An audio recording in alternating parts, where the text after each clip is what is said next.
হকপন্থীদের সাথে আল্লাহর দেয়া একটা বিশেষ নিয়ামত হচ্ছে একাকিত্ব। হকপন্থীদের লাইফে আল্লাহ পাকের পক্ষ থেকে একটা বিশেষ অনুগ্রহ হচ্ছে একাকিত্ব। মানে একাকিত্ব কেন নিয়ামত বললাম? কারণ একাকিত্ব মানুষকে আল্লাহ চিনিয়ে দেয়। অনেক আলেম দেখবেন যারা জেল টেল খেটে বের হয়েছেন, তারা সবাই একটা কথা বলবেন, জেলখানায় আমরা আল্লাহকে চিনেছি। সব আলেমরা এই কথা বলে যারা ওখান থেকে বের হয়ে আসে। কারণ একাকিত্ব মানুষকে গভীরভাবে ভাবায়, আল্লাহকে পাওয়ায়, আল্লাহর কাছে দোয়া করতে শেখায়, মানুষকে বোঝায় যে আল্লাহ ছাড়া কেউ নাই সাহায্য করার। তো যারা হকপন্থী হয়, একাকিত্ব তাদের বরণ করতেই হয়। এটা মাথায় রেখে পথ চলতে হবে। ইব্রাহিম আলাইহিস সালাম পথ চলা শুরু করলেন। এবার কি হলো? তিনি কি বাসা থেকে বের হয়ে সেই এলাকা, ওই নমরুদের দেশ ছেড়ে চলে গিয়েছিলেন? উত্তর না। প্রথমে তিনি চলে যান নাই। প্রথমে তিনি ওই সমাজেই থেকেছেন, থেকে দাওয়াত দেওয়ার চেষ্টা করেছেন। তিনি ওই সমাজেই থেকেছেন, থেকে দাওয়াত দেওয়ার চেষ্টা করছেন। ঠিক মুহাম্মদ সাল্লাল্লাহু আলাইহি ওয়াসাল্লামের মতো। সমাজের মানুষ যখন নির্যাতন নিপীড়ন করছেন, তিনি কি শুরুতেই সমাজ ছেড়ে বের হয়ে চলে গেছেন? না, 13 বছর দাওয়াত দিয়েছেন। কত বছর? 13 বছর। তো ইব্রাহিম আলাইহিস সালাম সমাজের মানুষকে দাওয়াত দেন। কিভাবে দেন? কোরআনে এভাবে ভাষা আসছে। আমি সূরাগুলোর নাম বলে দিই, আপনারা চেক করে নিয়েন। সূরা আম্বিয়ার মধ্যে আসছে, সূরা সফফাতের মধ্যে আসছে, সূরা আনআমের মধ্যে আসছে। তো তিনি দাওয়াত দেন এভাবে যে ওয়াইজ ক্বালা ইব্রাহিম, যখন ইব্রাহিম বললেন লিআবিহি ওয়া কওমিহি, তার বাবাকে এবং তার কওমকে বললেন, মা হাযিহি তামাসিলুল্লাতী আনতুম লাহা আকিফুন, তোমরা এইসব কি মূর্তির উপাসনা করো, এদের চারপাশে ঘুরতে থাকো, কি সব করো? তো তারা বলে যে নাহনু বাল ওয়াজাদনা আবাআনা কাযালিকা ইয়াফআলুন, আমরা আমাদের বাপ দাদাদেরকে দেখেছি এইভাবেই করতে। তাদের রেফারেন্স কিন্তু এটাই ছিল। কোনো দালিলিক জ্ঞানতাত্ত্বিক যুক্তি বিজ্ঞান দর্শন এখানে নাই। এখানে কি ফিলোসফিটা কি? বাপ দাদাদেরকে দেখেছি করছে। তো এটা দিয়ে আবার অনেক সময় বাংলাদেশে আবার একটা ট্রেন্ড চালু করা হয়েছে যে তোমরা দীর্ঘদিন 1200 বছর থেকে যে ইসলামটা ফলো করে আসছো ওটা ভুয়া, আমরা যেটা নতুন মডারেশন দিচ্ছি এটাই সঠিক। এই দলিল সেম না। এখানে অমুসলিমদেরকে দাওয়াত দেওয়া হচ্ছে। অমুসলিমরা বলছে যে আমরা বাপ দাদাদেরকে দেখেছি যে তারা এভাবেই মূর্তি পূজা করতো, আমরা তাই করি। এটার সাথে কি হানাফি মাযহাবকে মিলাবেন আপনি? হ্যাঁ, হানাফি মাযহাব বাপ দাদা থেকে চলে আসে, ভুয়া, নতুন যেটা দিচ্ছি এটাই সঠিক। আস্তাগফিরুল্লাহ। তো আমরা হাত চেঞ্জ করাটাকে এখন মনে করি হিন্দু থেকে মুসলমান হইলাম মনে হয়। হাত বদল করাটাকে মনে হয় যে হিন্দু থেকে মুসলমান হয়েছি মনে হয়। গভীরে ঢোকেন ওলামায়ে কেরামদের মানে দার্সে গিয়ে বসে গভীরে ঢুকলে বুঝতে পারবেন যে ইসলামিক স্কুল অফ থটগুলা প্রত্যেকটারই ভিত্তি আছে। এগুলোর গভীর শেকড় আছে, ভিত্তি আছে। আল্লাহ, রাসূল এবং রাসূলের সাহাবীগণ, এই তিনটাকেই মানতে হবে। আপনি যদি বলেন যে আমি সাহাবীদেরকে মানি না, খালি আল্লাহ এবং রসুলকে মানি, তাহলে আল্লাহকে রসুলকে মানতে পারবেন না। সাহাবীদের অনুসরণ না করলে রসুলকে ফলো করতে পারবেন না। তো ওইটা আজকের ইস্যু না, এটা ফিকহি অনেক ব্যাপার, গভীর ব্যাপার, এটা অন্যদের কথা হবে। এই দলিল আর এই দলিল কিন্তু সেম করা যাবে না। আবার যে আমরা বাপ দাদা থেকে দেখে আসছি তোমরা নামাজ এইভাবে পড়ো, এই নামাজ ওই দলিল চলবে না, আমারটা ঠিক, এটা ঠিক না। নামাজ যেটা পড়ে আসে তারা, এটা ঠিক আছে। এর প্রত্যেকটা দলিলের মধ্যে অথেন্টিসিটি আছে। এরকম করে সমাজে ফিতনা ছড়ানো ঠিক হবে না, বিভ্রান্তি ছড়ানো ঠিক হবে না। এখন আসলে ইব্রাহিম আলাইহিস সালামকে কি আনসার দিচ্ছেন? আমরা আমাদের পিতা মাতাদেরকে দেখেছি, বাপ দাদাকে দেখেছি এরকম তাওয়াফ করতে, মূর্তির চারপাশে পূজা করতে, নজর দিতে। তো ইব্রাহিম আলাইহিস সালাম বলছেন যে হাল ইয়াসমাউনাকুম, এই মূর্তিগুলো কি তোমাদেরকে শুনতে পারে? ইস্তাদউন, যখন তোমরা একে ডাকো। হাল ইয়ানফাউনাকুম, তোমাদের কোনো উপকার আসতে পারে? আও ইয়াদুররুকুম, তোমাদের কোনো ক্ষতি করতে পারে? তার দলিলগুলো কিন্তু অকাট্য। ইব্রাহিম আলাইহিস সালামের দলিলগুলো কিন্তু এখানে, যুক্তিগুলো কিন্তু অকাট্য। আসলে কি সে শুনতে পারে? আসলে কি সে দেখতে পারে? আসলে কি সে তোমার উপকার করতে পারে? তাদের কিন্তু কিছু বলার নাই এখানে। তারা বলছে বাল ওয়াজাদনা আবানা কাযালিকা ইয়াফআলুন, আমাদের পিতা মাতা বাপ দাদাদেরকে দেখেছি এইভাবেই করতে। ইব্রাহিম আলাইহিস সালাম বলছেন যে ইন্নাকুম আনতুম লাফি দালালিম মুবিন, তোমরা তো সুস্পষ্ট বিভ্রান্তির মধ্যে আছো তাহলে। তো এরকম আরও অনেক আয়াত আছে। ওয়া ইন্না মিন শিআতিহি লা ইব্রাহিম, ইয জাআ রাব্বাহু বিকলবিন সালিম ইয ক্বালা লিআবিহি ওয়া কওমিহি মাযা তা'বুদুন, তোমরা কিসের ইবাদত করো? আইফকান আলিহাতান দুনাল্লাহি তুরিদুন, তোমরা কি আল্লাহ সম্পর্কে মিথ্যা মিথ্যা মিথ্যা আরোপ করতে চাচ্ছ? ফামা যন্নুকুম বিরব্বিল আলামিন, আল্লাহ রাব্বুল আলামিন সম্পর্কে তোমাদের কি ধারণা? এভাবে তিনি তার কওমকে দাওয়াত দিতে লাগলেন, কিন্তু তাদের কওমের দলিল একটাই ছিল, বাপ দাদাদেরকে দেখেছি এভাবে মূর্তি পূজা করতে, তাই করে। সনাতন, এটা ছিল কি সনাতন থটস। অথচ সর্বপ্রথম এটা শুরু হয় কোন নবীর আমল থেকে? নূহ আলাইহিস সালাম। নূহ আলাইহিস সালামের যুগের মানুষ সর্বপ্রথম এই মূর্তি পূজা শিরক করেছে। এর আগে মূর্তি পূজা ওয়ার্ল্ডে ছিল না, নূহ আলাইহিস সালামের যুগ থেকে শুরু হয়েছে। তাহলে এটাকে আমরা সর্বোচ্চ পর্যায়ে সনাতন বলতে পারি না। তারও আগে যে সময় চলে গেছে, ওই সময় মানুষ তাওহীদপন্থী ছিল, আদম আলাইহিস সালামের যুগে, তখন মানুষ এই কাজ করতো না। শুরুটা কেমন করে হলো? ভালো উদ্দেশ্যেই শুরু হয়েছিল, ভালো মনে করে। কেমন? যে মানুষ এরকম চিন্তা করে নিয়েছিল যে এই মানুষগুলো লাত, উজ্জা, হবল, ইয়াগুথ, ইয়াউক, নসর, ইয়াগুথ, ইয়াউক, নসর, এই ভালো মানুষগুলো আল্লাহর খুব নেককার বান্দা ছিলেন। তাদের স্ট্যাচু তৈরি করা যায়, তৈরি করলে কি হবে? এগুলোকে দেখলে আমাদের আগ্রহ জন্মাবে ইবাদত করার ব্যাপারে। এটা ছিল ওদের থটস। শয়তান এভাবেই তাদেরকে ইনফ্লুয়েন্স করেছিল আর কি, তারা তাই করলো। এই জেনারেশনটা যখন মারা গেল, পরের জেনারেশন যখন আসলো, তখন শয়তান ওদেরকে বোঝালো, ধরেন 100-200 বছর পরে বোঝালো যে ওরা খুব ভালো মানুষ ছিল, ওদের মূর্তিকে মসজিদের বাইরে না রেখে ভিতরে ঢুকিয়ে ফেলো, তাদেরকে সেজদা করতে হবে না, ভিতরে ঢুকিয়ে ফেলো, ইবাদতে মনোযোগ আসবে। পরের জেনারেশন এই কাজটাই করলো। থার্ড জেনারেশনকে শয়তান বোঝালো যে সরাসরি ওদের কাছে চাইলেই হবে, তারা আল্লাহ পাকের অনেক কি আনুগত্যপ্রাপ্ত, নৈকট্যপ্রাপ্ত বান্দা, সরাসরি তাদের কাছে চাইলেই হবে। আল্লাহর কাছে চাওয়া, এখানে চাওয়া একই কথা, ওখানে সেজদা করা, এখানে সেজদা করা একই কথা। এখান থেকে শুরু হলো সরাসরি স্ট্যাচু ওয়ার্শিপ। সরাসরি স্ট্যাচু ওয়ার্শিপিং এখান থেকে শুরু হয়েছে। তো আমরা আমাদের হিন্দু ভাই বোন যারা আছেন, আমাদের আশপাশে অমুসলিম ভাই বোন, তাদের প্রতি সম্মান রেখেই এই হিস্ট্রিগুলো পড়তে বলবো আর কি, এবং যুক্তি দর্শনগুলো খুঁজতে বলবো। আসলে কি তারা শুনতে পায়? আসলে কি সে আমার কোনো উপকার করতে পারে? আসলে কি সে আমার কোনো ক্ষতি করতে পারে? আসলে কি সে সৃষ্টিকর্তার প্রতিমূর্তি হতে পারে কিনা? তো আমরা এটা আহ্বান জানাবো, আমরা কারো ধর্মীয় অনুভূতিতে আঘাত করব না। ইসলাম আমাদেরকে এটা শিখায় না। ইসলাম এটা শিখায় যে মানুষকে হিকমার সাথে, প্রজ্ঞার সাথে দাওয়াত দেয়া, যাতে করে তারা জাহান্নামের রাস্তা থেকে ফিরে আসতে পারে ইনশাআল্লাহ। এখন আসুন, আরও একটা দাওয়াত ইব্রাহিম আলাইহিস সালাম তার কওমকে দিলেন। সেটা কি? এবার এখানে সমাজের মানুষের সাথে ওই সমাজের ধর্ম নেতারাও ছিল।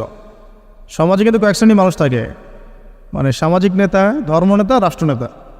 তো রাষ্ট্রনেতা পর্যায়ে এখনও ইব্রাহিম আলাইহিস সালাম যান নাই, এখন সমাজ নেতা আর ধর্মনেতা চলছে আর কি। এবার ধর্মনেতা আসলো, এসে ধর্মনেতারা তাকে বোঝানোর চেষ্টা করলো যে এই আসমানের তারা, চাঁদ, সূর্য, প্রকৃতি, গাছপালা, এগুলো ইলাহ, এগুলোর ইবাদত করা যায়।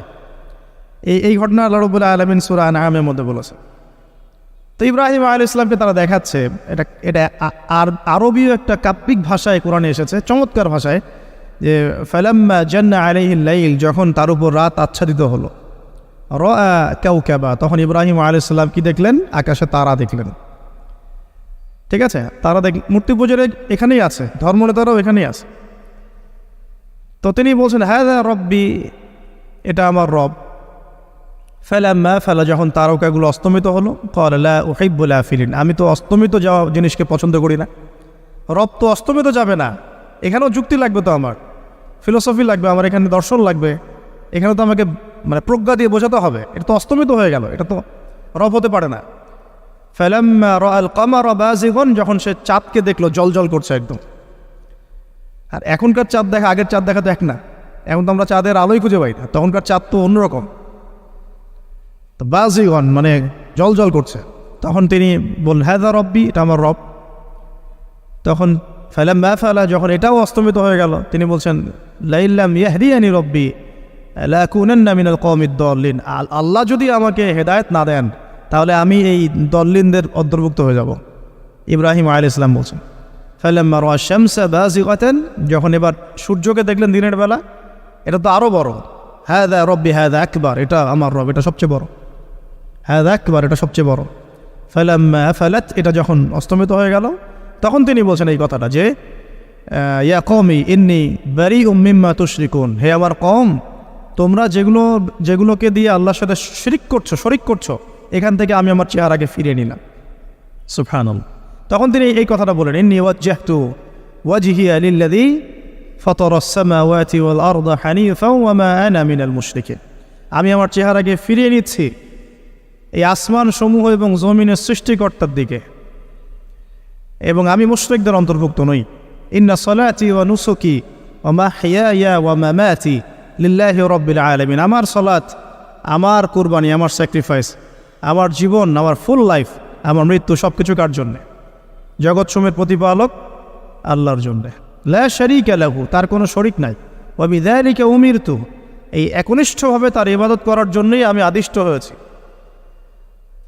ওয়া বিযালিকা উমিরতু ওয়া আনা মিনাল মুসলিমিন, এবং আমি মুসলিমদের অন্তর্ভুক্ত। এই শুরু হলো এবার পুরো স্পষ্টভাবে তাওহীদের ঘোষণা দেয়া। তবে ইব্রাহিম আলাইহিস সালামের এক একটা পদক্ষেপ কি যৌক্তিক না, বৈজ্ঞানিক না, এবং অকাট্য প্রমাণ আছে না, এগুলোকে কিন্তু ভেদ করতে পারছে না তারা। এবার ইব্রাহিম আলাইহিস সালাম চিন্তা করলেন, দ্বারা এবার উচিত শিক্ষা দিতে হবে। তবে আগে বলেন, এই যে উচিত শিক্ষাটার কথা বলছে, এটা আবার আপনারা খবরদার ভুলেও কোথাও দিতে যায় না, ঠিক আছে? এটা তো সময় আছে। ইব্রাহিম আলাইহিস সালামের সাথে নবী সাল্লাল্লাহু আলাইহি ওয়াসাল্লামের জীবনের মিলের কথা বলছিলাম। নবী সাল্লাল্লাহু আলাইহি ওয়াসাল্লাম মক্কা বিজয়ের আগে কি কখনো মূর্তির গায়ে হাত দিয়েছেন কিনা বলেন? দিয়েছেন? যখন মক্কা বিজয় হয়ে গেছে, পুরো স্টেটই আপনার, অথরিটি আপনার, তখন আপনি আপনার অ্যাকশন নিতেই পারেন, সেটা আপনার ব্যাপার, তখন আপনি কি করবেন? মুহাম্মদ সাল্লাল্লাহু আলাইহি ওয়াসাল্লাম কাবা ঘরে ঢুকে তখন মূর্তি ভেঙেছেন এবং বলেছেন ওয়াকুল জাআল হক ওয়া যাকাল বাতিল ইন্নাল বাতিলা কানা যাহুকা, তাই না? তো ইব্রাহিম আলাইহিস সালাম এবার শিক্ষা দেওয়ার চিন্তা করছেন। তিনি বলছেন যে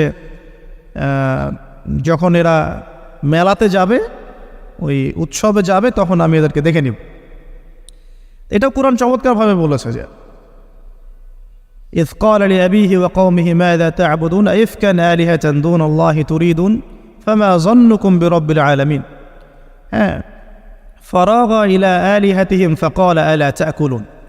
ইব্রাহিম আলাইহিস সালাম এবার যখন ওরা মেলায় চলে গেছে, যাওয়ার আগে আবার ইব্রাহিম আলাইহিস সালাম বলছিলেন যে ইন্নী সাকিম, আমি হচ্ছি অসুস্থ। আমি কি অসুস্থ? নাযারা নাযরাতান ফিন নুজুম, ইব্রাহিম আলাইহিস সালাম রাতের বেলা আকাশের দিকে তাকালেন একবার, তাকিয়ে ওদেরকে বললেন যে ইন্নী সাকিম, আমি অসুস্থ।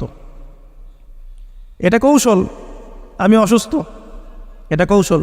এই কৌশল আবার সব জায়গায় ঘাটাতে যায় না। তো এবার যখন তারা চলে গেল, ফারাগা ইলা আলিহাতিহিম ফাকালা আলা তা'কুলুন, এবার তিনি ওই মূর্তিগৃহ যেটা ওদের, ওখানে ঢুকে বলছেন যে আলা তা'কুলুন, তোমাদের কি হলো, খাচ্ছ না কেন? কাদেরকে বলছে এই কথা? মূর্তি, খাচ্ছ না কেন? আলা তা'কুলুন। ফারাগা ইলা আলিহাতিহিম ফাকালা আলা তা'কুলুন মা লাকুম লা তানতিকুন, কি হলো, কথা বলছো না কেন? মা লাকুম লা তানতিকুন, কি হলো, কথা বলছো না কেন? এবার ফারাগা আলাইহিম দরবাম বিল ইয়ামিন, এবার ইয়ামিন মানে ডান হাত, ডানাতে যা পেয়েছিলেন আর কি, তা দিয়ে সবগুলোকে ভেঙে চুরমার করে ফেলছে। ব্যাস, এবার ওরা যখন আসলো, এসে বলছে যে আনতা ফাআলতা হাযা বিআলিহাতিনা ইয়া ইব্রাহিম, হে ইব্রাহিম, তুমি কি আমাদের উপাস্যদের সাথে এই কাজ করেছ? ইব্রাহিম বলছেন লা, না, লা আসলে কোরআনে নাই, আমি নিজের মতো করে বললাম আরবি বলতে বলতে। বাল ফাআলাহু কাবীরুহুম হাযা, বরং এই বড়টা এই কাজ করছে, এর মধ্যে সবচেয়ে বড় যেটা আছে এই ব্যাটার কাজ, আমি করি নাই, আমি তো করি নাই। তখন ওরা তো এটা তো হতভম্ব হয়ে গেল, যে সে বলছে যে তুমি তো জানো, তুমি তো খুব ভালো করেই জানো যে তারা কথা বলতে পারে না, নড়াচড়া করতে পারে না, কিছুই করতে পারে না।